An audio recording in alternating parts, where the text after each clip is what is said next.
정말 이상하지 않습니까? 조선 궁궐 안에서 프랑스 마카롱 같은 낯선 디저트가 등장했다니요.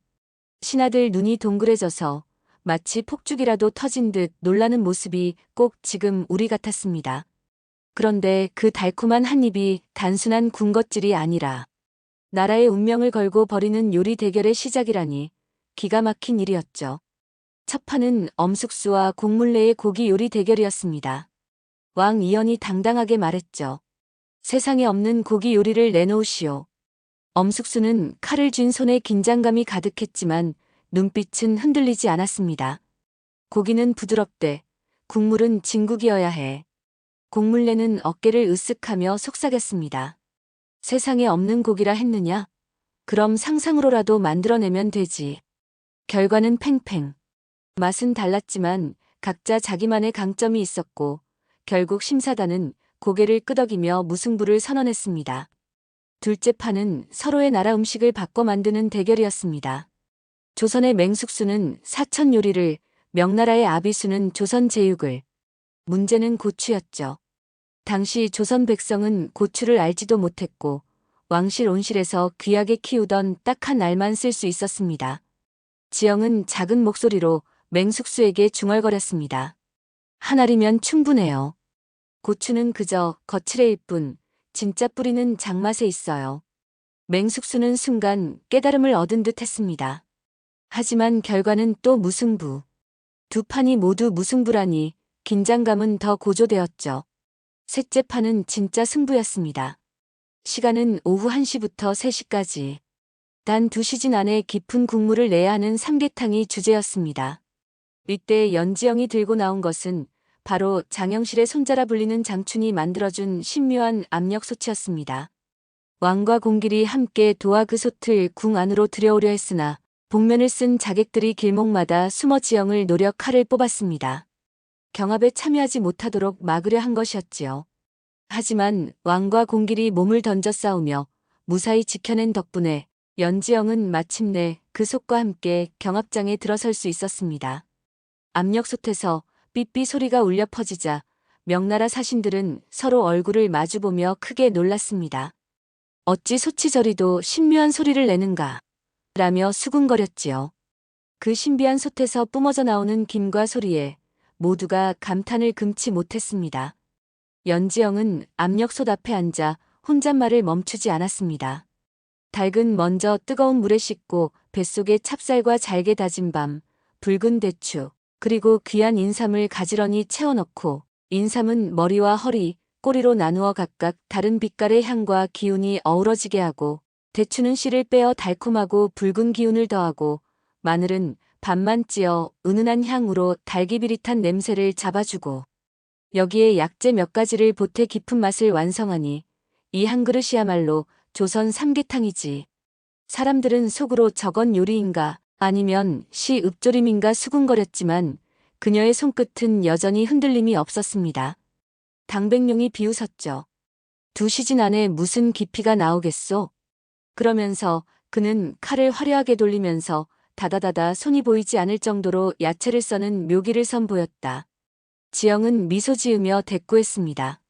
시간이 짧아도 다 방법이 있지요.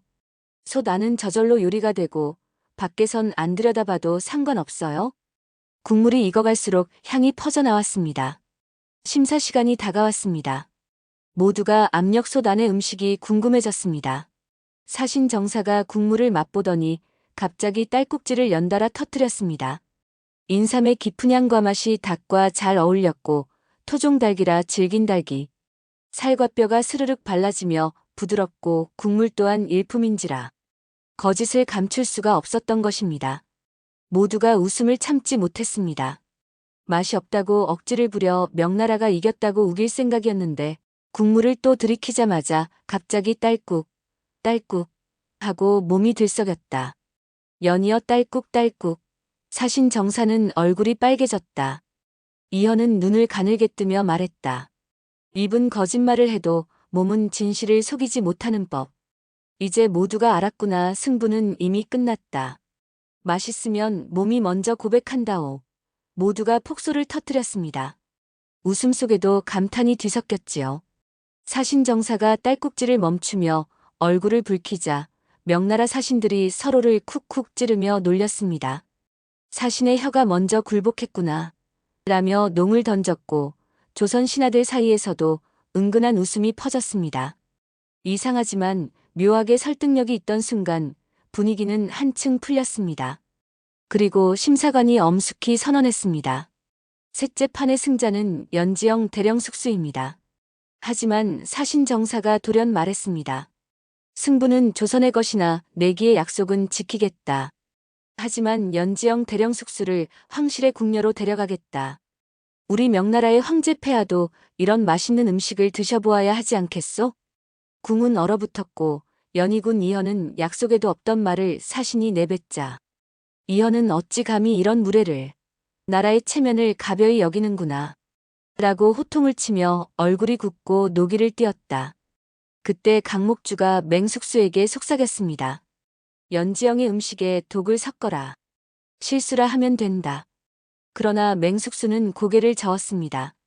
그는 천천히 숨을 고르며 독백처럼 말을 이었습니다. 연지영은 진심으로 요리하는 사람이옵니다.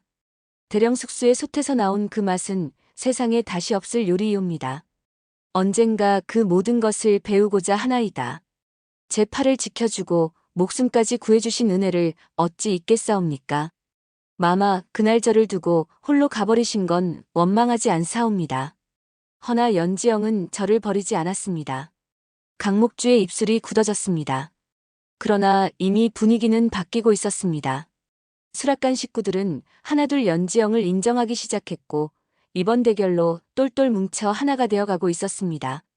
바로 그때 데비마마가 등장했습니다. 목소리는 잔잔했지만 힘이 있었습니다.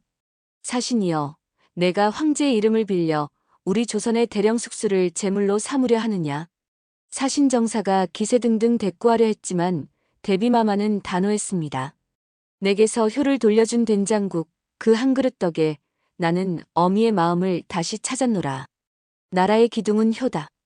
그 효를 일깨운 이를 내가 어찌 내어주겠느냐. 데비는 연지영을 쳐다보며 눈을 찡긋하며 웃어 보였다. 그리고 봉인된 서신을 내보였습니다. 이미 황제께 편지를 보냈다. 내가 뇌물을 받은 일, 우리 숙수를 욕보인 일. 내 말이 먼저 닿을까, 내 서신이 먼저 닿을까 겨뤄보거라. 사신정사의 얼굴은 순식간에 하얗게 질렸습니다. 그러나 울그락불그락 분노를 억누르며 속으로는 다음을 기약했습니다. 승부는 조선의 것. 연지영, 데려가지 않겠다. 허나 이 빚은 반드시 다른 날에 갚으리라. 사신단이 떠난 뒤 궁궐에는 다시 잔치가 열렸습니다. 대령숙수 연지영을 축하하는 술자리였지요. 이날 연지영은 낯선 음식을 내놓았습니다. 바로 기름에 튀겨낸 바삭한 닭고기, 이름하여 치킨이라 부르는 것이었습니다. 곁들여진 술과 함께라 더욱 별미였으니 훗날 사람들은 이를 치맥이라 불렀다지요. 왕 이현은 한 입 베어 물고는 눈을 크게 뜨며 말했습니다. 이게 과연 닭고기라 하느냐? 겉은 바삭하고 속은 부드럽구나. 술보다 이 닭이 더 취하게 만드는구나. 그런데 이름이 치큰이라 하였느냐? 치큰? 치킨? 입에 감기듯 재미있는 이름이로다. 연지영이 웃으며 고개를 끄덕였습니다. 전하, 기름에 튀겨낸 닭을 서양에서는 치킨이라 부른다 하옵니다. 꿀과 간장에 졸인 것과는 또 다른 맛이지요. 술과 함께 곁들일 때 가장 잘 어울리옵니다. 왕은 술잔을 기울이며 고개를 끄덕였습니다. 참으로 묘하다. 바삭한 껍질이 혀를 두드리다가 곧장 고소한 육즙이 밀려오니 내 마음까지 녹아내리는 듯하다. 지영, 이 맛은 무엇으로 빚은 것이냐? 연지영이 차분히 설명했습니다. 전하, 고운 밀가루와 기름, 그리고 닭의 살을 한데 어울려 튀겨낸 것이옵니다. 바삭함은 기름이 주고 속살의 촉촉함은 닭이 주지요. 왕이 크게 웃으며 술김에 곁에 있던 지영을 가슴에 살며시 끌어안았습니다. 내 재주가 이제는 내 마음마저 요리하는구나. 오늘 이 자리에서 우리 인연이 새로이 시작된 듯하다. 연지영은 얼굴이 붉어지며 당황했지만 작은 목소리로 속삭였습니다. 전하, 치킨 한 점에 인연을 맺으신다 하시니 이보다 더 재미난 인연이 또 있겠사옵니까? 연지영은 강목주를 바라보며 보란듯이 이연을 더욱 세게 끌어안았다. 강목주 잘 봐, 폭군이 나를 좋아한다고. 하지만 난 곧 미래로 돌아갈 테니 약만 조금 올려줄게. 이현은 뻣뻣한 연지영이 자신을 꼭 끌어안자 순간 머릿속이 하얘졌다. 한 발 더 다가오려는 그의 기류 속에서 흔들리는 이현의 눈빛은 긴장과 설레임 사이를 오갔다. 하지만 그 장면을 지켜보던 강목주의 얼굴은 굳어졌다. 애써 태어난 척했지만 그녀의 시선에는 날카로운 질투가 번져 있었다. 그날 밤 연지영은 장터에서 이현이 건네준 놀이개를 손에 쥔 채 오래 들여다보았습니다. 나비 모양의 놀이개를 바라보며 자연스레 왕을 떠올렸습니다. 연지영은 혼잣말로 중얼거렸습니다. 폭군, 아니지, 요즘은 한결 얌전해졌지. 허나 내 마음속에는 여전히 장난꾸러기 소년 같으시다. 이 놀이개의 나비가 훨훨 날아가듯 이연을 데리고 내가 사는 먼 훗날의 세상으로 함께 날아가면 어떨까? 그곳에서는 더 이상 궁궐의 음모도 사신의 위협도 없고 오직 따뜻한 밥상과 웃음소리만 가득하리라. 그리하여 전하는 하루에도 몇 번씩 술잔을 기울이며 치킨이니 치맥이니 하며 웃으시겠지. 그 웃음 곁에 내가 있다면 그것이 곧 내 소원일 텐데. 아니야, 아니야. 내가 지금 무슨 생각을 하는 거지? 지영은 자신이 그런 생각을 하는 것에 웃음이 났습니다. 강목주는 어둠 속에서 중얼거렸습니다. 오늘은 저들이 웃지만 내일은 반드시 나의 차례가 올 것이다. 왕이 지영을 마음에 품은 그 순간부터 내 가슴은 질투로 불타올랐다. 그녀의 요리에서 풍기는 향보다 더 짙은 것은 내 원한이니 반드시 복수의 날을 열고야 말리라. 이제 요리와 사랑 그리고 권력 다툼까지 얽힌 새로운 이야기가 본격적으로 펼쳐지려 합니다. 시청해주셔서 감사합니다. 구독과 좋아요 잊지 마시옵소서.